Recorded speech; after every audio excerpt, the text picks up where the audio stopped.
ازيكم يا حبايبي، عاملين ايه؟ النهارده في فيديو النهارده هنعمل 3 وصفات، مش وصفه واحده زي ما انتم شايفين كده.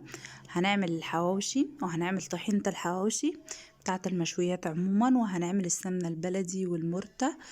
تابعوني لاخر الفيديو عشان تعرفوا عملت كل ده ازاي. تمام، متنسوش اللايك والاشتراك في القناه عشان يوصل لكم كل جديد. معايا هنا 4 أو 5 بصلات، تمام، وقرنين 2 فلفل رومي، وممكن تحطي معاهم فلفل حامي لو حابه، لو عايزه الحواوشي سبايسي. هنضربهم في الكبه كويس جدا، بس مش هننعمهم قوي، هنخليهم فيهم سنه خشونه. الحواوشي يستحسن ان البصله بتاعته تبقى باينه شويه. وحابه تحطي بصل بس ما تحطيش فلفل، حطيت بقى كمون وفلفل اسود وملح. زي ما انتم شايفين كده، وحطيت جوز الطيب وفرمت كل ده مع بعضه كده بايدي او بمعلقه زي اللي يريحك. تمام، بحيث اختلطوا كويس جدا مع اللحمه، وسبت اللحمه تتبل بقى مع البصل والفلفل والبهارات بتاعتنا ديت. وبعد كده هنا كنت بوريكم لما حطيت جوز الطيب والفلفل الاسود. بعد كده هعمل الطحينه. انا عاده بحط زيت على الطحينه على الوش كده عشان تفضل سايله، وفي نفس الوقت احافظ عليها ما يحصلش عفونه او كده. وضفت البهارات بتاعتي ملح وفلفل اسود وكمون وجوز الطيب.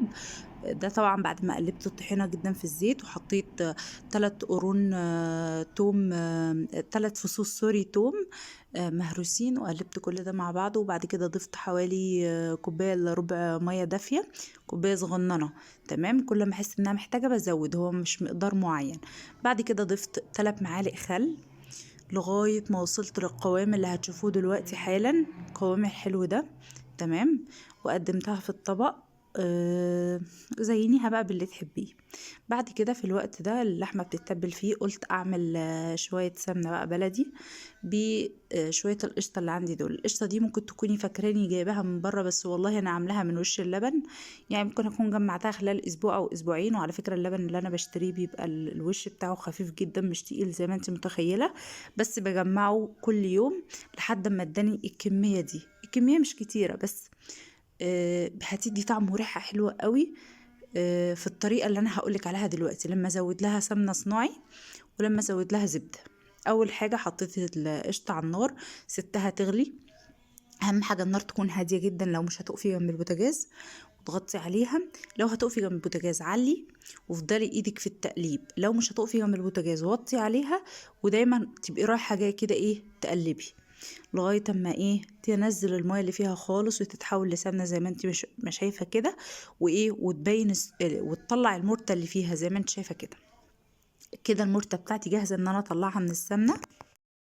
هنا زي ما انتم شايفين فصلت المرت عن السمنة بالمصفى، والسمنة البلدي اللي فاضلة ضفت عليها 5 أو 6 معالق كبار من سمنة صناعي عندي، وضفت عليها نص قالب زبدة. اللي موجود عندك سمن صناعي، زبدة، سمنة نباتي اللي هو السمن الصناعي، حطي.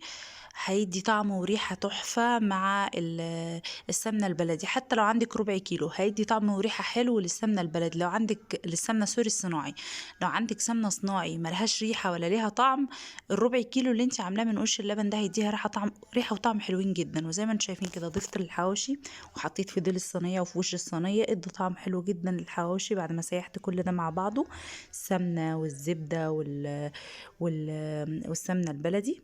تمام، وزي ما انتم شايفين كده عملنا 3 وصفات احسن من بعض. جربوا القشطة دي تجمعوها من على وش اللبن وتعملوا سمنة بلدي، وجربوا الحواوشي